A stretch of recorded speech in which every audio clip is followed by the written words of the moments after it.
for a 3 o'clock shift. No. There's something deeper that is driving them. There is a passion, there is a purpose, and a lot of times those are much more powerful energies than joy. And so I have noticed that when I'm talking about joy being inseparable from your purpose, a lot of people feel thrown off by that. And they're like, but I don't necessarily feel joy when I'm doing this. Okay, so then we have to have a conversation more about passion, right? Which opens the door even for doing difficult things. So what is your passion? I have 3. So one of my passions that I'm more active about is writing. And then the second one will be singing, which something like I'm drawn to music and not specifically singing too, but more so making melodies and stuff like that. And then my third would be art, specifically jewelry all making. 3 were art. Are you aware of that? Well, jewelry making specifically, okay. Or painting. I actually really love, I have quite a bit of different forms of your painting, like stickers and actual art and the wooden paintings and stuff like that. So how do you bring innovation to your art?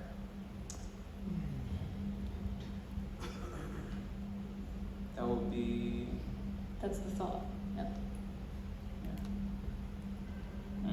This is what creates brand new types of art, right? When you bring innovation to art, you have things that people have never seen before, like, think of something. Banksy. What was that? Like, you know, the I understand the right one, right? Yeah. Okay, so there's he's like a graffiti artist, right? Yeah. He brought a ton of innovation to the entire art form of, graffiti. So that's innovation added to art.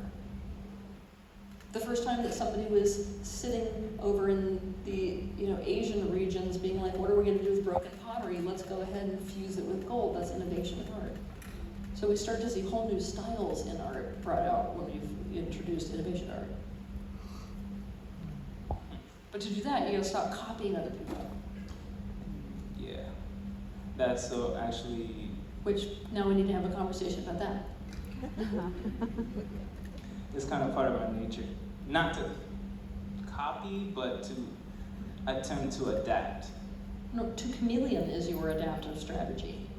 So it's ironic, and I don't necessarily think that anything has gone awry, because you would see a lot of deep innovators coming into environments that expect conformity. But it's like you've got with this deep innovative energy coming into a family line where the way that you get along and then the culture, the way that you get along is to conform to whatever we've already decided before you get here. So you figure out that your adaptive strategy for fitting into that dynamic and staying safe is to conform, the exact opposite of innovation. Oof. So right now, one of the reasons why you haven't fully stepped into this yet is because you've got these patterns of being socially safe and getting your needs met, specifically by doing the opposite of innovation. This is why you feel torn in two. Yeah. I feel like it's partly necessary to shy away from, especially you can tell my voice, to shy away from expressing what it is that's on my mind in a poetic way, because I tend to be poetic with those who I'm closer with, and they like that eccentric part of me. But in the general world, when I try to suppress it, it comes out very eccentric would be the word, but there's another word for it. It comes off very I don't know if you know what I'm trying to get to, like indirect, or like when I was talking to my group, like instead of saying what I want, like someone asked me, okay, what do you want to eat? I would say, there's cheese, there's pasta, there's dough, something like that. And instead of just saying pizza, I'm not, I don't know, I'm already doing it. If that makes sense. Do you know what medicine you need? Provoke. If I was to paint you your own personal frequency painting, it would be provoke. I think I looked at it on your, I think you I don't have it yet. I don't know, I have every other. I have The Cure, I have Soul Family. I don't know. You need provoke. Without having a frequency painting, if I'm in your position, I'm thinking about, I need to provoke people. I need to provoke. I need to provoke the world. I need to provoke people. I need to provoke thoughts. I need to provoke feelings. You need to be 10 times more provocative.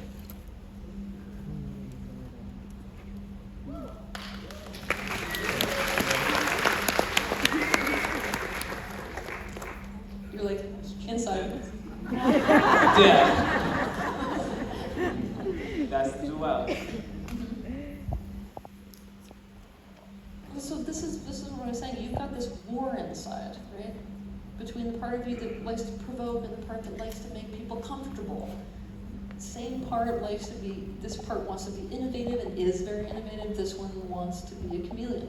You have a huge part split internally. Yeah. And it's time to deal with that. I mean directly.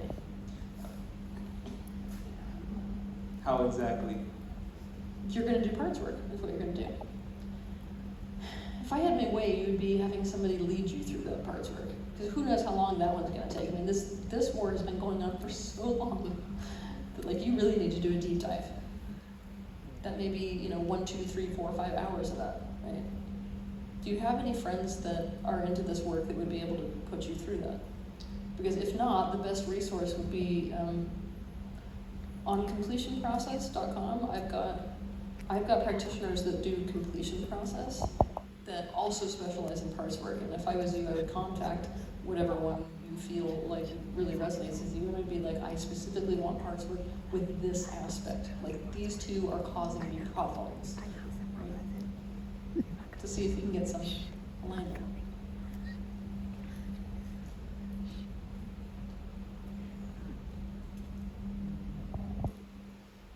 You said that there was specifically a split in the heart space, right?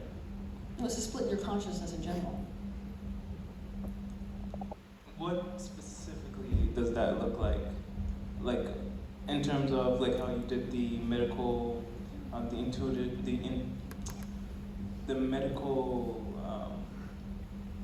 diagnosis with the. Okay, well, energetically, it looks like there's this very large, skin is glowing, eyes are sparkling, provocative artist, the type of, stands very tall, the type of person who would walk into like an all-white museum and literally just take a paintbrush and go like all over, right? Paint splattered everywhere. Just proudly does something, where when people walk in the room, they're like, some people are like, ew, and you're like, I like the reactions. That's the one, right? And the other one is like more mirroring what you're looking like right now. Very, very skinny, very like keeps himself smaller than he actually is, hiding behind glasses, like wants to be pleasing, the body language is meek, is 10 times more interested in making sure that he is never going to be disapproved of than he's interested in provoking. So it's like dealing with two different people, both of whom have control over a body. And it depends on what moment, right? Yeah, so there were points where I was more assertive. Usually it's in, of course, like smaller groups. Did you ever watch Cool Runnings? Say it again? Did you ever watch the movie Cool Runnings? I don't think so. Oh, well, I've got a new assignment for you, and this is a fun one, unlike a lot of the ones I assign. I want you to watch that movie because the main character, like, basically, it's about a Jamaican bobsled team. True story, but it's a remake about them, right? So the main character of that one, who's this really charismatic guy who kind of wants to put the whole thing together. That's like the one I was describing of you, this provocative artist. Because he's not like a hellraiser. That's what I need you to get. That one is not a hellraiser. He's just very alive, right? And very much likes to move things forward and do what's new. The other one who reminds me so much of the other split is also on that team. He's the son of pretty much the only wealthy person who's in Jamaica, and his dad does not want him on the bobsled team, so he keeps it from him, but he's got this chronically meek behavior. You could literally externally watch your parts by watching that movie. I do like watching movies, and I tend to relate to, I don't know, even if I'm not the character, I tend to kind of just embody it a little bit. So I do have one more question. Is that okay? In pertaining to, it's a popular question, but in pertaining to love, especially as me being gay, what specific blocks do you see, particularly in love for me? Like a lot. And not just body language, but in terms of... No, like a lot. Like there's a lot. That's the problem. What's the most significant? I loved it. Why I struggle with this is that it's very, very rare for somebody to come up here and ask me, like, what is in the way of, romantic relationships, for example, and have it be, oh, it's just this very simple one thing. Usually it's like a layer cake, right? Where the top layer is something like, oh, well, it's impossible to find somebody that you love and who actually loves you if all you're doing is acting like a chameleon 24 hours a day because nobody knows who you are, right? Layer 2 would be something like you don't even know what love is because all you want is actually to be valued. So you're just running around the world wanting value instead and calling it love, right? Number 3, you see, I can keep going. So there's like tons of these layers. I could tell you what I would be the most interested in you working on right now. Parts word? No. I mean relative to romantic relationships. Oh. Like the thing that's up, and that is the biggest problem for you finding relationships at work. Would you like it? Yeah. Okay. You love narcissists. Would you like to know why? I think I know why. Okay, tell me. Because they're... This is the first time anybody's ever been like, I know why I love narcissists. Because they have a strong sense of identity. Yes. Yep. And what? But why do you love that? Now you can give me the standard answer right now. You can be like, because I'm suppressing my strength, and I'm like, yes, you pay very close attention to what I say about attraction, and you're right on that level, but it's a little bit more complicated what's keeping you stuck in these types of dynamics.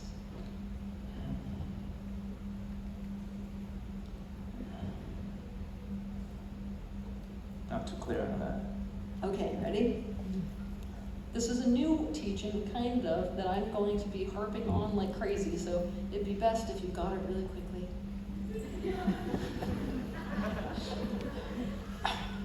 Okay, so this is how it goes, guys. In childhood, when we're in a specific environment, in order to thrive in that environment, we have to make adaptations so that we can thrive in that environment. You with me so far? Yes. By making those adaptations, then you're only a match to what scenarios? Right? Okay, so I'm going to make this really simple by just giving you the example of a person who, say, is in the military. A person goes into the military. In order to thrive in that environment, they have to make all kinds of adaptations to their personality and their behavior so as to fit into the military, right? They're harsh, they're, able to cut off their emotions from what they're doing. You get the list, right?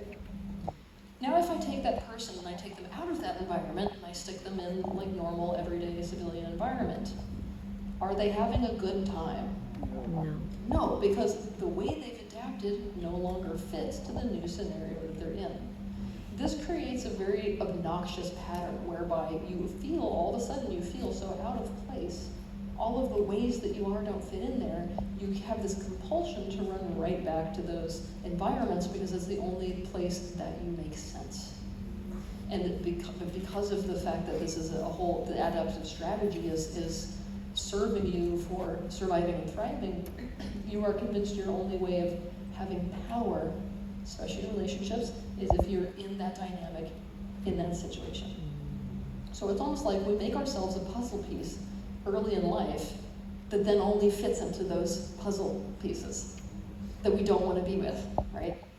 So let's go to you. You have made all these adaptive moves in early childhood so as to fit in with narcissistic individuals. Believe it or not, that is how you feel empowered, even though you can sit here and you can talk to me about how it sucks. Because you're like, God, I feel like I'm just never me, and I'm always having to tiptoe around people. If I was to throw you in with somebody who was not on that spectrum, you'd be flipping out. Because it's not familiar water. If I throw you into familiar water with a narcissist, you're like, I know exactly how to work this person. Right? So it's about changing. You need to change the adaptive strategies that you made so that you make sense in a different environment. No longer with individuals who have no sense of other.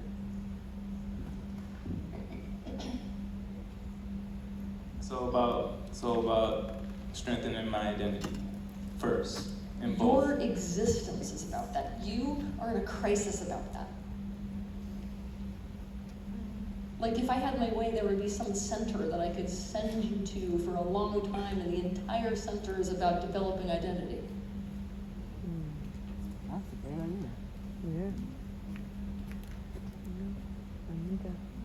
I totally understand.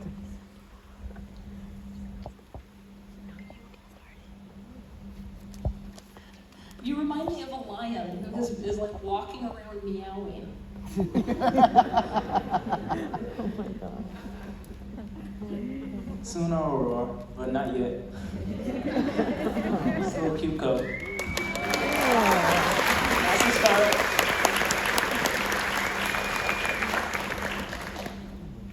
Thank you so much for that. What did he say at the end? Like a cute cub. That's so cute.